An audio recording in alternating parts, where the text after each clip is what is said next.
Army chief کی family کے اوپر کوئی شبہ نہیں ہے کہ وہ ان کا تعلق اہل تشیع سے نہیں ہے. مطلب اہل تشیع ہونا کوئی برائی نہیں ہے, لیکن سعودی عرب کو جا کے باقاعدہ ایک ندیم افضل چند کے والد 75 سال کے ہیں. آپ نے ندیم افضل چند کے والد کو اس لیے پکڑ لیا کہ اس کا چھوٹا بھائی ایم پی ہے, اس نے ابھی آ کے پریس کانفرنس نہیں کی. یہ قابل قبول نہیں ہے. رانا صاحب جو آپ کو نہیں کرنے چاہیے. سن لیں, آپ نے میاں اظہر کو 82 سال. بسم اللہ الرحمن الرحیم. السلام علیکم ناظرین اکرام. رانا ثناء اللہ صاحب ندیم ملک صاحب کے پروگرام میں تشریف فرما تھے. انہوں نے کیا کچھ کہا, پہلے آپ یہ ویڈیو دیکھیے, پھر اس پر اپنا ری ایکشن دیتے ہیں اور ڈیٹیل میں بات کرتے ہیں. زیادتی ہوئی مشرف کے دور میں, آپ کے ساتھ زیادتی ہوئی, میڈیا آپ کے ساتھ کھڑا تھا, مشرف کے ساتھ نہیں تھا کھڑا. جتنا مرضی مشکل حالات تھے, پی ٹی آئی نے آپ سے زیادتی کی, میڈیا آپ کے ساتھ کھڑا تھا. آج آپ ان سے زیادتی کر رہے ہیں. نہیں, زیادتی کن معنوں میں کر رہے ہیں جن کو بلا وجہ پکڑ کے نہیں سن لیں نا. ایک سیاسی ورکر, اگر میں سیاسی ورکر ہوں, میں نے منسٹر بھی بننا ہے, میں نے ایم این اے بھی بننا ہے, میں نے سیاست بھی کرنی ہے, اور جب کبھی میرے اوپر کوئی الزام لگائے تو میں نے چوروں کی طرح چھپنا ہے. معاذ اظہر کا کوئی کرمنل رول ہے؟ ہاں ہے, اس کا بالکل ہے. تو کیوں چھپا ہوا ہے وہ؟ تو پھر اس کو پکڑیں گے. آئے نا, سامنے آئے نا, سامنے آئے. اگر اس کو کسی نے چھپایا ہوا ہے تو پھر پولیس اس سے پوچھے گی, تو اسے ہی نہ بتائیں کہ اس کے والد نے چھپایا ہوا ہے. آپ کے خیال میں؟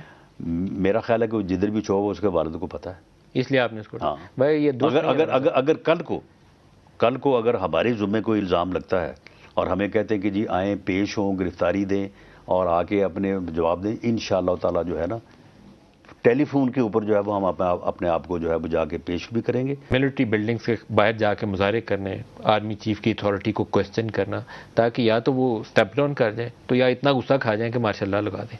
کوئی رپورٹس ہیں کیا انٹیلیجنس کی ابھی تک اسیسمنٹس کیا ہیں, آپ لوگوں کی اطلاعات کیا ہیں؟ دیکھیں, اس میں کوئی ایسی رپورٹ تو نہیں ہے. 9 مئی کا ہدف بھی آرمی چیف تھا, اور جو ہے یہ اس وقت بھی آرمی چیف کی تعیناتی ہدف تھی, اور اب بھی عسکری قیادت جو ہے وہ ہدف تھی. ہدف عسکری قیادت؟ جی بالکل وہ تھی.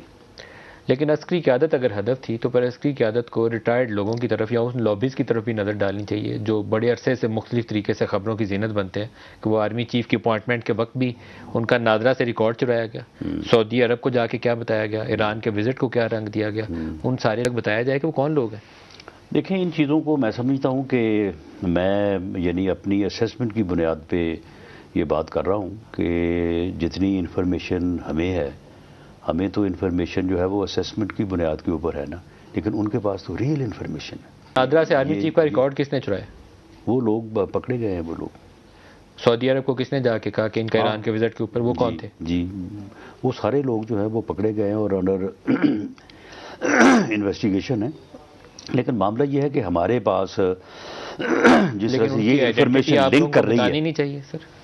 نہیں, میرا خیال ہے کہ یہ انفارمیشن جو ہے یہ انہی کی طرف سے, یعنی ادارے کی طرف سے جس وہ نتیجے پہ پہنچے, کیونکہ ان کا ایک اپنا سسٹم ہے, اس سسٹم کے تحت وہ بعض لوگوں کو ٹرائی کرتے ہیں لیکن اس کی کوئی خبر نہیں دیتے. آرمی چیف کی اتھارٹی کو وہ چیلنج کر رہے تھے نا. دیکھیے کہ نومبر کے مہینے میں ان کے اپوائنٹمنٹ سے پہلے سے لے کر ایک باقاعدہ ماحول تھا پورا, جس میں کوئی کہتے تھے وہ ایک دن پہلے ریٹائر ہو جائیں گے, وہ لگ نہیں سکتے. پھر سوشل میڈیا پہ کیمپین, پھر نادرا کا ریکارڈ, پھر سعودیز کو کیا کہانیاں کرائی گئیں.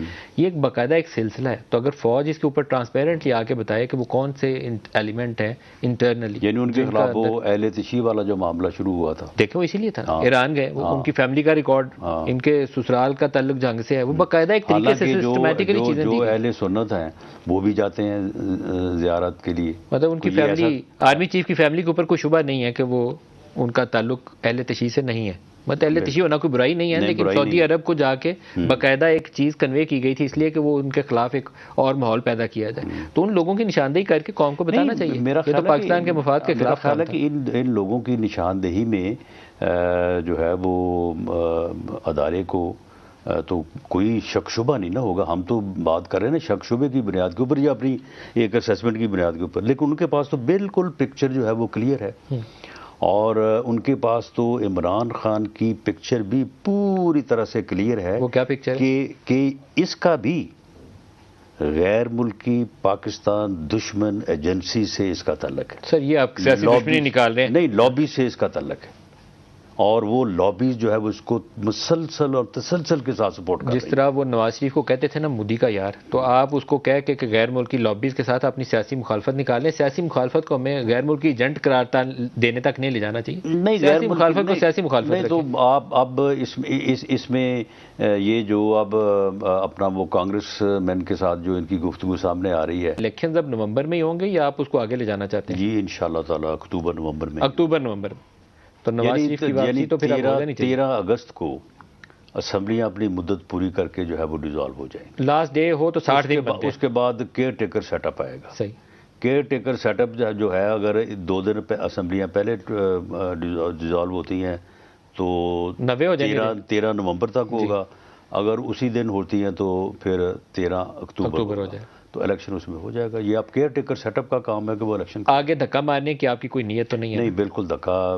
دیکھیں ہماری پارٹی میں بھی اس کے اوپر کوئی ایسا فیصلہ تو نہیں ہوا، لیکن لیڈرشپ میں بھی اور باقی قیادت میں بھی یہ بات پائی جاتی ہے کہ دھکے دھکے لگانے والی بات جو ہے درست نہیں ہوگی، اور ہمیں الیکشن جو ہے وہ ٹائم پہ ہونا چاہیے. اور جس وقت ہم پنجاب کا الیکشن روک رہے تھے، ہم اس لیے نہیں روک رہے تھے کہ ہم کو الیکشن سے بھاگ رہے تھے. یہ مثبت سوچ ہوگی اگر آپ وقت پہ الیکشن کرائیں. ہمارا یہی موقف تھا کہ الیکشن جو ہے وہ جو آئین میں اسکیم دی اس کے مطابق ہونے چاہیے، اور صوبائی اور قومی اسمبلی کا. نواز شریف کی واپسی، نواز شریف کی واپسی جو ہے دیکھیں جی، پارٹی کو تو ان کی ضرورت اس وقت ہوگی جب پارٹی الیکشن میں جا رہی ہوگی. تو آگے سر پہ آگے سر تو بس ٹھیک ہے، پھر آ جائیں گے. جون اینڈ آنے والا ہے، تو اگر اکتوبر میں الیکشنز ہوتے ہیں اٹس ناٹ فار اوے. اب تو پھر انہیں آ کے کیمپین اپنی کبھی بھی فار اوے 2-2.5 ماہ تو ہے نا ابھی بیچ میں. پہلے ان کا عدالتی معاملہ دیکھیں گے. ان کا عدالتی معاملہ میرا خیال ہے کہ پروٹیکٹیو بیل جس طرح سے باقی سب کو ملی ہے ان کو ملنی چاہیے، کیونکہ ان کا کیس تو ویسے بھی میڈم صفدر اور میڈم مریم نواز صاحبہ اور صفدر صاحب کا جو اپیل ایکسیپٹ ہوئی ہے، اس اپیل کا فیصلہ پڑھے. اس فیصلے میں ہی لکھا ہے کہ وہ پارٹی کی سوچ نہیں ہے کہ کب آنا چاہیے، جولائی اگست کوئی ٹائم دیں. پارٹی کی سوچ تو ہو سکتی ہے، لیکن قائد کو تو ریکویسٹ ہی کی جا سکتی ہے نا. پارٹی نے یہ ریکویسٹ کی ہے کہ اس مرتبہ الیکشن جب بھی ہوں وہ پارٹی کو لیڈ کریں. لیکن آپ ٹرم اتنی خوفناک یوز کر رہے ہیں. نہیں، کورٹ میں جب مقدمہ چلے گا تو مقدمے میں سزا ہوگی، تو سزا یافتہ تو پھر جو ہے وہ نااہل ہوتا ہے. تو پھر پارٹی کون چلائے گا؟ شاہ محمود قریشی چلائے گا. ابھی تک تو کی خبر یہی ہے. تو ایک یہ پی ٹی آئی میں جائے گی.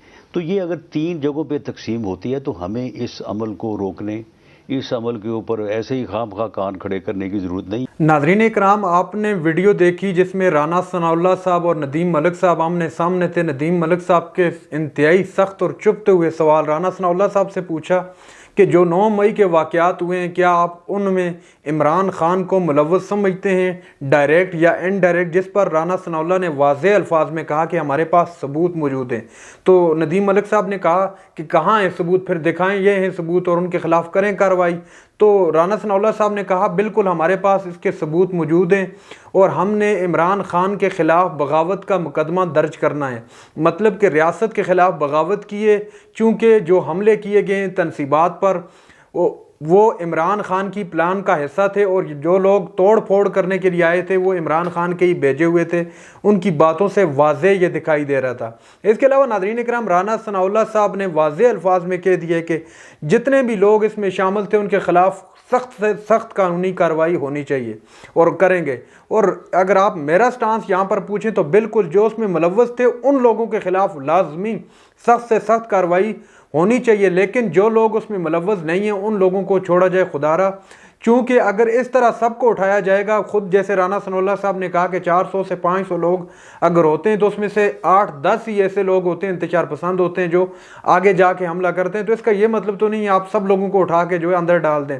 اس کے لیے واضح طریقہ کار ہے. سخت سوالات ہیں ندیم ملک صاحب کے، خوب ایسا کہ آپ کہہ سکتے ہیں کہ صحیح طریقے سے چترول کیا. چونکہ ندیم ملک صاحب نے کہا کہ سامنے اگر ثبوت ہیں تو سامنے کریں، اور ان لوگوں کو اٹھائیں جو اس میں ملوث تھے، ان لوگوں کو ہرگز نہ اٹھائیں جو اس میں ملوث نہیں تھے. ناظرین کرام، اگر بات کی جائے رانا ثناءاللہ صاحب کی تو وہ اس وقت ذاتی طور پر یہ کوشش کر رہے ہیں، پی ایم ایل این یا پی ڈی ایم کہہ سکتے ہیں، پاکستان تحریک انصاف کو کسی نہ کسی طریقے سے دیوار سے لگایا جائے تاکہ لیول پلینگ فیلڈ بارہ یہ کہہ چکے ہیں، یہ ان کے لیے یہی لیول پلینگ فیلڈ ہے کہ عمران خان کو سائیڈ لائن کر کے وہ خواہ بغاوت کے مقدمے میں ہو یا ان کو نائل کر کے ہو، کوئی بھی صورت ہو، لیکن عمران خان کے خلاف کارروائی کر کے ہی ان کو سائیڈ لائن کیا جائے. بہرحال آج ندیم ملک نے یقین مانیے گا دل خوش کر دیا، اور انہوں نے واضح الفاظ میں کہا کہ آپ نے جو کارروائی کرنی ہے عمران خان کے خلاف کرنی ہے یا ان لوگوں کے خلاف جو اس میں ملوث ہیں، تو آپ کے پاس واضح ثبوت ہونے چاہیے۔ ناظرین اکرام، یہ تھی آج کی ہماری ویڈیو۔ چینل پر جو نئے چینل کو سبسکرائب کر لیں۔ اگلی ویڈیو تک کے لیے اللہ حافظ۔